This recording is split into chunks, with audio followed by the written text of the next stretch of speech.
जिंदगी की तल्ख हकीकत। चंद लम्हे निकाल कर बहुत गौर से सुने जिंदगी की तल्ख हकीकत, एक कड़वे सच को। बिस्मिल्लाहिर्रहमानिर्रहीम। अस्सलामु अलैकुम व रहमतुल्लाहि व बरकातुहू। अब सब पर अल्लाह की रहमतें नाजिल हों। उम्मीद है कि अब सब खुश और खैरियत से होंगे। जब मौत आएगी तो यकीन माने कुछ काम नहीं आएगा। जब आप इस दुनिया से चले जाएंगे तो किसी को परवाह नहीं होगी। दुनिया के सारे काम चलते रहेंगे, कोई और आपकी जिम्मेदारियां संभाल लेगा। आपका माल आपके वारिसों को जाएगा और आपको इस दौलत का हिसाब देना होगा। जब आप मरेंगे तो सबसे पहले जो आपको छोड़ेगा वो आपका नाम होगा। लोग पूछेंगे कि मैयत कहाँ है। जब वो नमाज जनाजा पढ़ना चाहेंगे तो कहेंगे मैयत को ले आओ। जब दफनाने लगेंगे तो कहेंगे मैयत को करीब ले आओ। आपका नाम कभी नहीं लिया जाएगा। दौलत, नसब, ओहदा या औलाद के धोखे में ना आए। ये दुनिया कितनी मामूली है, लेकिन जिसकी तरफ हम जा रहे हैं वो कितनी अजीम है। 3 किस्म के लोग होंगे जो आपके लिए गमगीन होंगे। जो लोग आपको इत्तेफाक से जानते हैं वो कहेंगे हाय मस्कीन, अल्लाह इस पर रहम करे। आपके दोस्त चंद घंटों या चंद दिनों के लिए उदास रहेंगे, फिर वो अपनी चहचहाहट और कहकहों में वापस आ जाएंगे। आपके खानदान के अफराद लंबे अरसे तक, कुछ हफ्तों, कुछ महीनों या 1 साल तक गमगीन रहेंगे और उसके बाद वो भी आपको यादों की टोकरी में डाल देंगे। लोगों में आपकी कहानी खत्म हो जाएगी और आपकी हकीकी कहानी शुरू हो जाएगी, जो कि आखिरत है। मरने के बाद आपका हुस्न, आपकी दौलत, आपकी सेहत, आपकी औलाद अब से गायब हो जाएगी। आप अपने घरों और महलों से बहुत दूर हो जाएंगे।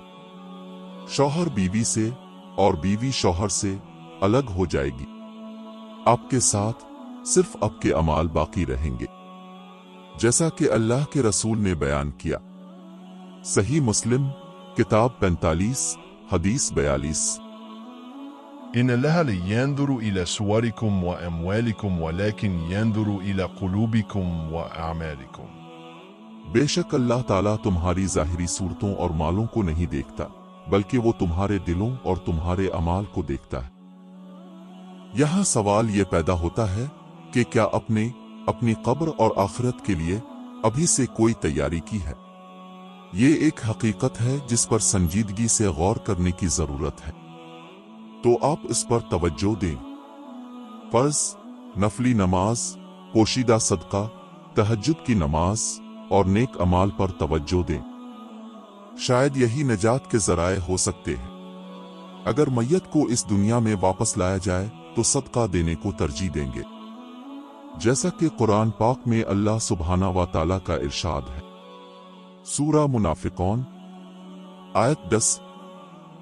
रब्बी लौला अखरतनी इला अजल करीब फअस्सद्दक़ व अकुन मिनल सालिहीन। ए मेरे रब, अगर तू मुझे थोड़ी सी देर के लिए भी मोहलत दे तो मैं सदका करता रहूं और नेक लोगों में से हो जाऊं।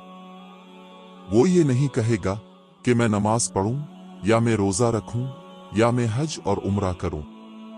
उलमा का कहना है कि मरहूम ने सदका का जिक्र सिर्फ इसलिए किया है कि वो अपनी मौत के बाद इसके अजीम असरात देखते हैं। इसलिए जितना हो सके सदका व खैरात दें। और सबसे अच्छी चीज जो आप इसी वक्त सदका कर सकते हैं वो आपके वक्त के चंद सेकंड्स हैं। नेक नियति और खुलूस के साथ इस पैगाम को दूसरों तक पहुंचाएं, क्योंकि अच्छी बात कहना भी सदका है। अगर आप इन वीडियोस के जरिए लोगों को याद दिलाने की कोशिश करेंगे तो इंशाअल्लाह क़यामत के दिन इस सदका को अपने तराजू में पाएंगे, जैसा कि कुरान पाक में अल्लाह सुब्हाना व ताला का इरशाद है।